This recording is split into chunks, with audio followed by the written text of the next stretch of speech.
ভেটকি মাছের ফিলের মধ্যে নুন, গোলমরিচের গুঁড়ো, লেবুর রস দিয়ে মাখিয়ে 10 থেকে 15 মিনিট মতন রাখতে হবে। মিক্সার গ্রাইন্ডারে পেঁয়াজ, আদা, রসুন, পুদিনা পাতা, ধনেপাতা, সামান্য গরম মশলা, টমেটো সস আর ইচ্ছা করলে কাঁচা লঙ্কা আপনারা দিতে পারেন, দিয়ে একটা পেস্ট বানিয়ে মাছের মধ্যে এই পেস্টটাকে দিয়ে খুব ভালো করে মাখিয়ে 1 ঘন্টা ফ্রিজে রেখে দিতে হবে। এবারে 1 ঘন্টা পরে দুটো ডিমের মধ্যে নুন আর গোলমরিচ দিয়ে খুব ভালো করে ফেটিয়ে নিতে হবে আর ময়দার মধ্যে সামান্য নুন দিয়ে মাখিয়ে নিতে হবে। আর নিতে হবে ব্রেড ক্রাম্ব।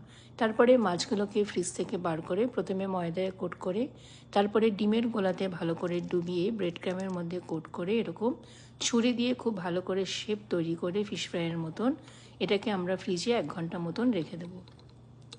1 ঘন্টা পরে ফ্রিজ থেকে বার করে এরকম ডুবো তেলে মাঝারি আছে 2 পিঠ খুব ভালো করে ভেজে নিয়ে ওপর থেকে বিট নুন ছড়িয়ে গরম গরম স্যালাড আর কাসুন্দির সাথে পরিবেশন করুন ফিশ ফ্রাই।